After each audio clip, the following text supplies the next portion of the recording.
আরে বাতিল যখন এখনো পর্যন্ত ওই হিজবুত তাওহীদের রূপ ধারণ করে এসেছে, আলে হাদিসের রূপ ধারণ করে এসেছে, সাদিয়ানি আর কাদিয়ানিদের রূপ ধারণ করে এসেছে, বেদাতীদের সূরাতে এসেছে, হক তখন উলামায়ে দাওয়াতের সূরাতে এসেছে। কথা বলেন ঠিক কি ঠিক না? যদি কোনো ব্যক্তি এই শরীয়তকে কেউ চুরি করতে আসে, অবশ্যই আলেম উলামারা বলবে তুই শরীয়ত চোর। ঠিক কি ঠিক না? তুই কি চোর? আরে গোলাম আহমদ কাদিয়ানি যখন সে নিজেকে নবী দাবি করেছিল, তখন উলামায়ে কেরাম মানে ধরিয়ে দিয়েছে যে এই ব্যক্তি শরীয়তের মাসালা চোর। শরীয়তের মাসালা হলো আল্লাহর নবীর পরে আর কেউ নবী দাবি করতে পারবে না, কিন্তু গোলাম আহমদ কাদিয়ানি সে এখন নবী দাবি করতেছে। উলামায়ে কেরামের এখন ভূমিকা হবে এই শরীয়তের একটি মাসালা চোর। কথা বলেন ঠিক কি ঠিক না? যে মাসালা চুরি করলে ঈমান থাকে না, কাফের হয়ে যায়। জোরে বলেন, ঈমান থাকে না, বেঈমান হয়ে যায়, বেঈমান হয়ে যায়। আর হিজবুত তাওহীদ নামক এই শয়তান যখন সে বলেছে ইসলাম ধর্ম 1400 বছর আগে খতম হয়ে গেছে, ইসলাম ধর্মের কোনো বিধান এখন টিকে নাই, যখন সেই বক্তব্য দিয়েছে উলামায়ে কেরাম সাথে সাথে ধরিয়ে দিয়েছে যে হিজবুত তাওহীদের ভণ্ড সেলিম ও মুসলমান নায়ক কাফের হয়ে গেছে। ঠিক কি ঠিক না? শরীয়তের বিধান কি চলে গেছে? জোরে বলেন চলে গেছে। সে কয় ইসলাম ধর্ম 1400 বছর আগে শেষ হয়ে গেছে, খতম হয়ে গেছে। নাউযুবিল্লাহ বলেন। ভণ্ড সেলিম, ভণ্ড সেলিম। তাহলে উলামায়ে কেরামের দায়িত্ব হলো দ্বীনের বিষয় ধরিয়ে দেওয়া। এখন যদি কোনো ব্যক্তি কোনো আলেম হয়েও যদি নাকি শরীয়তের বিরুদ্ধে কাজ করে, অন্য উলামায়ে কেরাম ধরিয়ে দেবে এই ব্যক্তিও শরীয়তের মাসালা চোর। কথা বলেন ঠিক কি ঠিক না? অনেক উলামায়ে কেরাম হক কথা বলে না। ঠিক কি ঠিক না? এরা নবীর ওয়ারিস, খালি মরে দাও সোয়াই লাই দেবেন। অনেক আলেম আছে, কিছু কিছু আলেম আছে এরা সুদের সাথে জড়িত। ঠিক কি ঠিক না? এরা জানে শুনে সুদ খাচ্ছে, এদের পিছনে ইক্তেদা করাও হারাম। অনেকে আছে চুরিও করে, আছে না নাই? মসজিদে ইমামতি দেন না, মসজিদে ইমামতি দেন, ক্যাশিয়ার সাহেব কাছে হুজুর 10,000 টাকা একটু রাখছে, উনি রাত্রি গায়েব হয়ে গেছে, তোমার হলো ফাঁসায় তুলে বেরিয়ে দিয়ে। ঠিক কি ঠিক না? এরকম আছে না নাই? এইগুলো শরীয়তের বিধিবিধানের মাসলা আল্লাহ নবী এদেরকে দায়িত্ব দিলেন। ঠিক কি ঠিক না? লা তাজালু তাইফাতুম মিন উম্মতি মানসুরিন আলাল হক। হক একটি দল কিয়ামত পর্যন্ত থাকবে। কিয়ামত পর্যন্ত। আর হকের বিরোধিতাও কিয়ামত পর্যন্ত চলবে। ঠিক কি ঠিক নাই? হকও থাকবে, বাতিলও থাকবে, কিন্তু বাতিলকে ভয় করা যাবে? জোরে বলেন যাবে? বাতিল যখন ফিরাউনের সূরাতে এসেছিল, হক তখন হযরতে মূসা আলাইহিস সালামের সূরাতে এসেছিল। কথা বলেন ঠিক কি ঠিক না? বাতিল যখন নমরুদের সূরাতে এসেছিল, হক তখন হযরতে ইব্রাহিম আলাইহিস সালামের সূরাতে আসছিল। আসে নাই? লড়াই করে নাই? বাতিল যখন রক্তচোষা ইহুদিদের সূরাতে এসেছিল, হক তখন হযরতে ঈসা আলাইহিস সালামের রূপ ধারণ করে এসেছিল। বাতিল যখন পারস্য রোম উতবা সাইবা আবু জেহেল আবু লাহাব উবাই ইবনে কাব আর উতবা সাইবার সূরাতে এসেছিল, হক তখন সবচেয়ে আফজাল নবী, সবচেয়ে আনোয়ার নবী, সবচেয়ে আকমাল নবী, সবচেয়ে আতমাম নবী, সবচেয়ে আফজাল নবী জনাবে মুহাম্মদ রাসূলুল্লাহ সকলে বলেন সাল্লাল্লাহু আলাইহি ওয়াসাল্লামের সূরাতে আল্লাহ তাআলা হক পাঠাইছিলেন। বাতিলের সাথে হক আছে না নাই? জোরে বলেন না আছে না নাই? শুধু এই পর্যন্ত না, বাতিল যখন মুসাইলামাতুল কাজ্জাবের সূরাতে এসেছিল, হক তখন আবু বকর সিদ্দিকের রূপ ধারণ করে এসেছিল। শুধু এই নাই, বাতিল যখন কিসরার কায়সারের রূপ ধারণ করে এসেছিল, হক তখন ফারুকে আজম, যার নাম শুনলে শয়তান সেই এলাকায় আসতো না, শয়তান পালাতো। জোরে কোন সুবহানাল্লাহ। শয়তান ওই রাস্তায় হাঁটতো না। ওমর রাদিয়াল্লাহু তাআলা আনহু যে রাস্তা দিয়ে হাঁটতো, শয়তান সে রাস্তায় জোরে বলেন হাঁটতো। ওমর রাদিয়াল্লাহু তাআলা আনহুর একটা ছোট একটা মাসালা বলে যায়। ওমর রাদিয়াল্লাহু তাআলা আনহুর থিওরি হলো তারাবির নামাজ 20 রাকাত। কয় রাকাত? ধরে বলেন কয় রাকাত? এই আহলুল হদস, এই হদস গোষ্ঠী বলে তারাবির নামাজ 8 রাকাত। কয় রাকাত? ওমর রাদিয়াল্লাহু তাআলা আনহু রাস্তায় হাঁটছে না বেকায় আসছে? তাহলে ওমর রাদিয়াল্লাহু তাআলা রাস্তায় হাঁটে না কারা? শয়তান। কারা? আহলে হাদিস। এরা কি আসলে হাদিসের অনুসারী না, তাই শয়তানের অনুসারী? এই জোরে বলেন কিসের অনুসারী? আরে মুসলিম শরীফ 8595 নম্বর হাদিস, চার্জ দিয়ে দেখেন নেটে। যে ব্যক্তি ওমর রাদিয়াল্লাহু তাআলা আনহু যে রাস্তায় হাঁটতো, শয়তান সেই রাস্তায় হাঁটতো। এই হক ওই সেই ফিরাউনের থেকে হক মানে বাতিল আসছে, হকও আসছে। আসে না নাই? এখনো পর্যন্ত আছে। এরপরে আসেন বাতিল যখন খলিফা মানসুরের সূরাতে এসেছিল, হক তখন ইমামুল মুলক, ইমামুদ দুনিয়া নুমান ইবনে সাবিত, ইমাম আযম আবু হানিফা রাহমাতুল্লাহ আলাইহির সূরাতে এসেছিল। সুবহানাল্লাহ।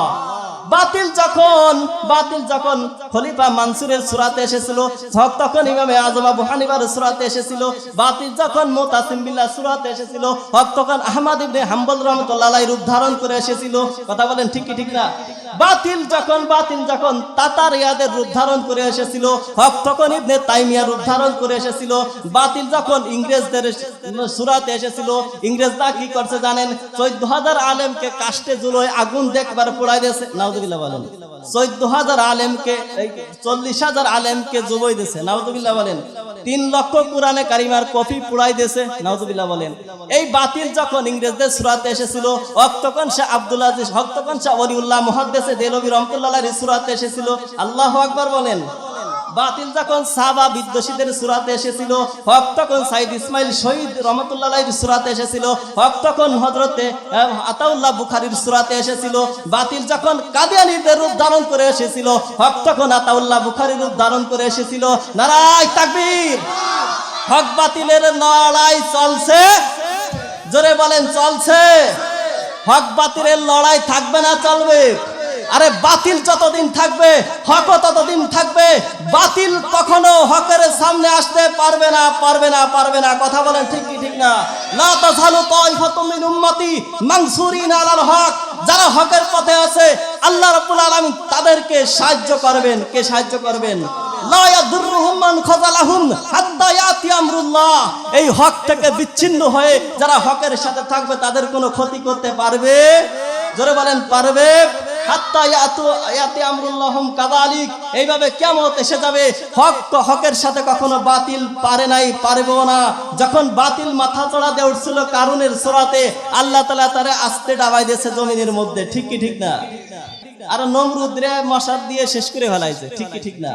তো সুন্দর করে শুনে রাখেন, এখনো যারা উলামা একরামের হকপন্থী উলামা একরাম, আর উলামা একরাম দুই প্রকার। আলেম উলামা কয় প্রকার? এক নম্বর উলামায়ে সু, আর এক নম্বর উলামায়ে হক্কানি। সু মানে এরা হলো খারাপ গোষ্ঠী, যেখানে যায় আকাম বুকাম করে থই। ঠিক ঠিক না?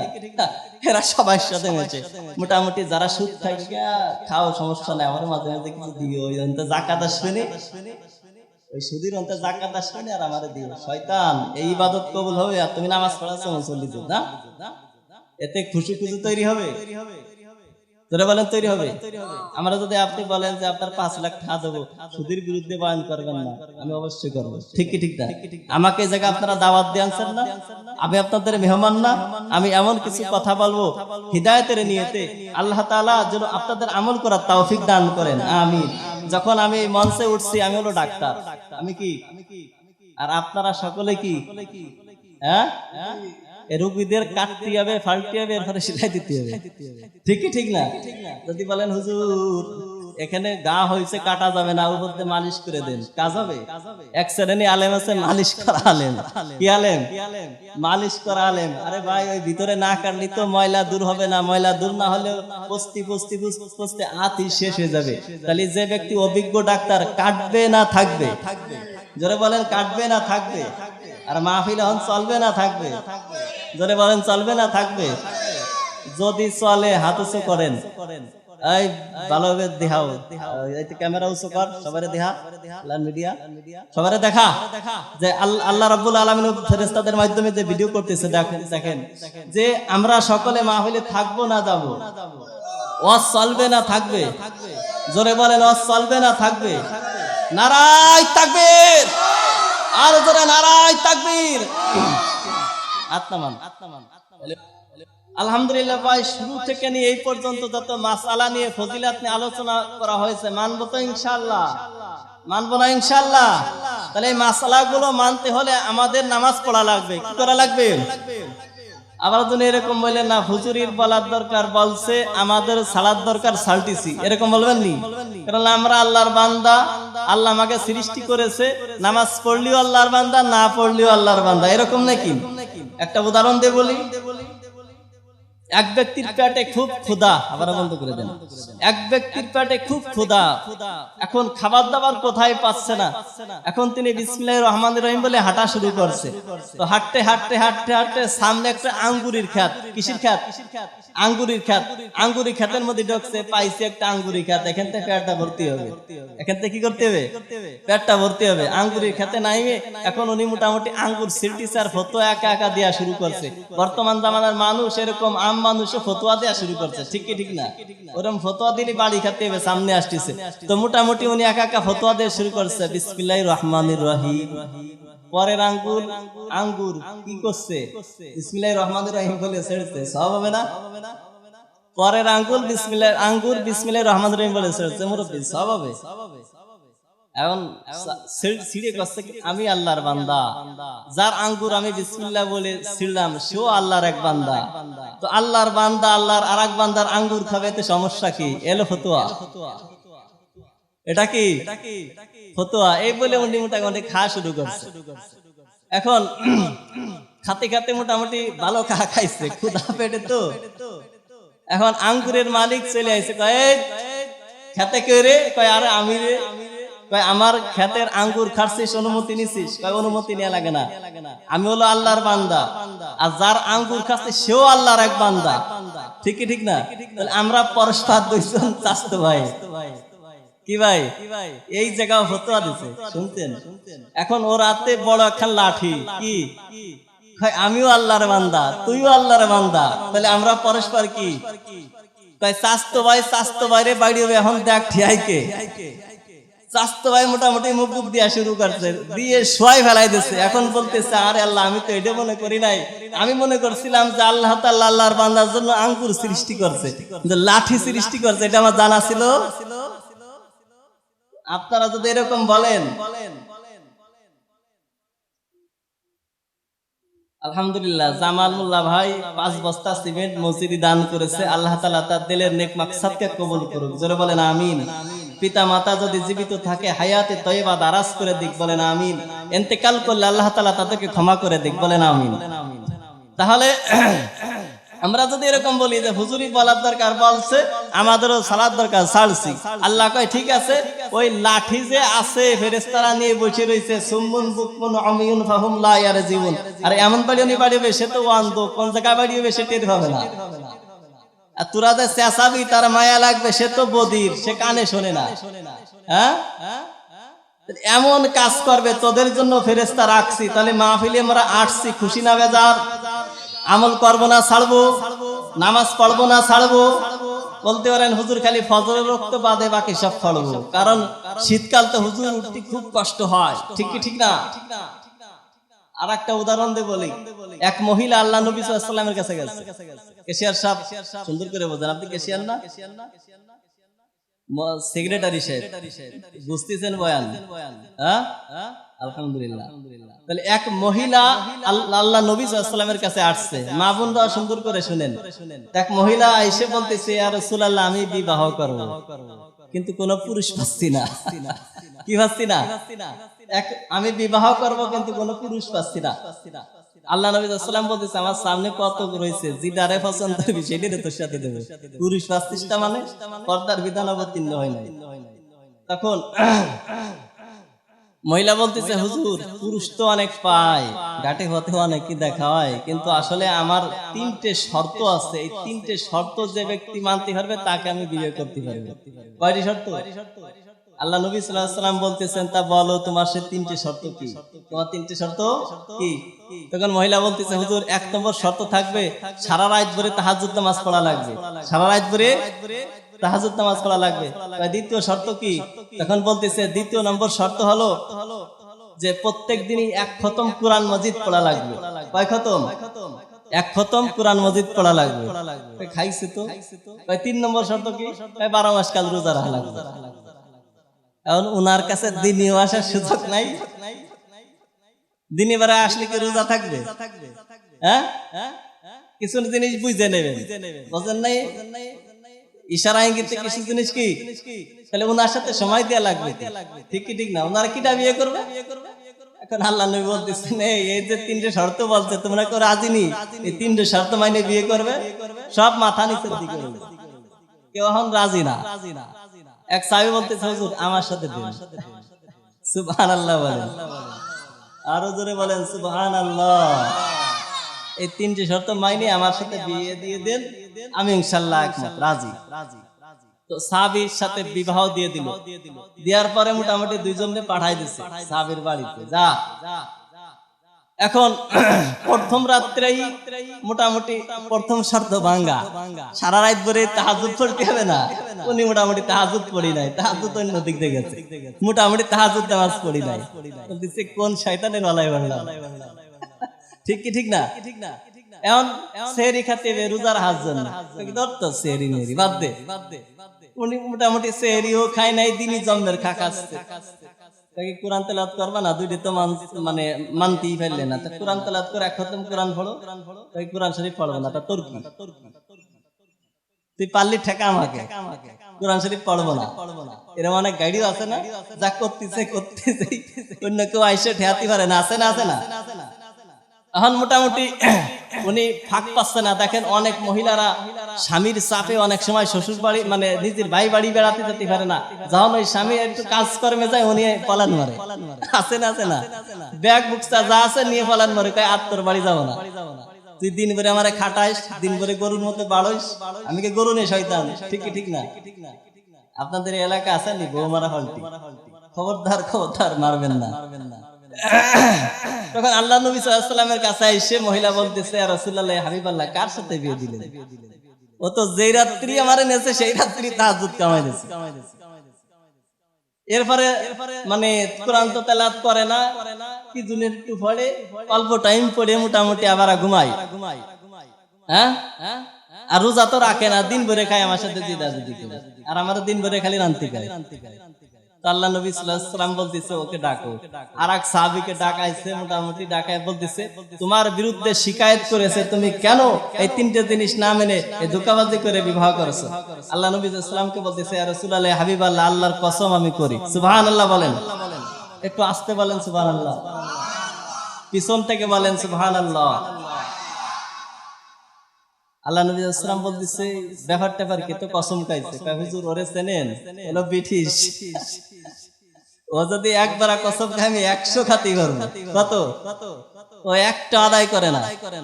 আল্লাহ নবী সাল্লাল্লাহু আলাইহি ওয়াসাল্লাম বলতেছে আচ্ছা তুমি ঘটনাটা একটু খুলে বলো।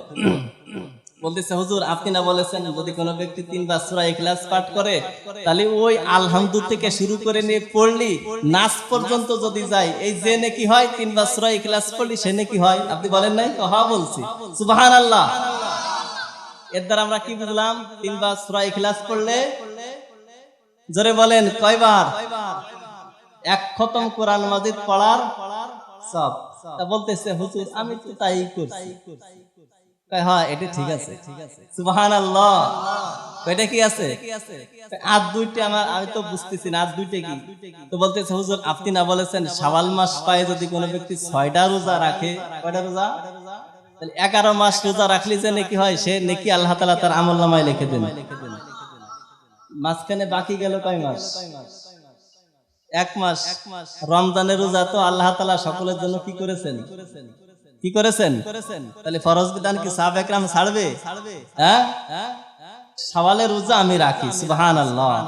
তাহলে কি আমার ওই রোজার মধ্যে গণনা হবে না? কয় হয় হবে। এটা তো ঠিকই আছে। কোন বলতেছে আরেকটা কি? তাহাজ্জুদ নামাজ। হুজুর আপনি না বলেছেন যদি কোনো ব্যক্তি ঈশার নামাজ জামাতের সাথে আদায় করে আর ফজরের নামাজ জামাতের সাথে আদায় করে মাঝখানের সময়টুকু তাহাজ্জুদ নামাজ পড়লে যে নেকি হয় নেকিটা আল্লাহ তাআলা তার আমলনামায় লিখে দেন। আরো জোরে বলেন সুবহানাল্লাহ। আপনি যেদিন বলেছে সেদিন থেকে 3টা আমল করি, ওরে যেদিন বিয়ে করছি ওই দিনও আমল করছি। এটা সুবহানাল্লাহ। ও বলছে না যে কি জন্য একটু পড়ে, ওটা আমি কুল সুরা পড়ছিলাম। ভাই এই কুল সুরা পড়তে হবে না? আজ থেকে প্রত্যেকদিন 3 বার কুল সুরা কারা কারা পড়বো না? হাত উঁচু করি।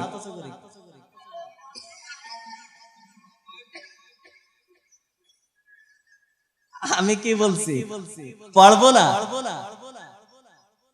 যাক দেখছেন মানে আসলে বয়ান বুঝতেছে, ঠিক কি ঠিক না? তো বয়ান চলবে না? তাহলে কে কে তিনবার প্রত্যেকদিন সূরা ইখলাস পড়বো? হাত উঁচু করে। নারায়ে তাকবীর, আর জোরে নারায়ে তাকবীর। সূরা ইখলাসের আমল ঘরে ঘরে চলো, জোরে বলেন ঘরে ঘরে।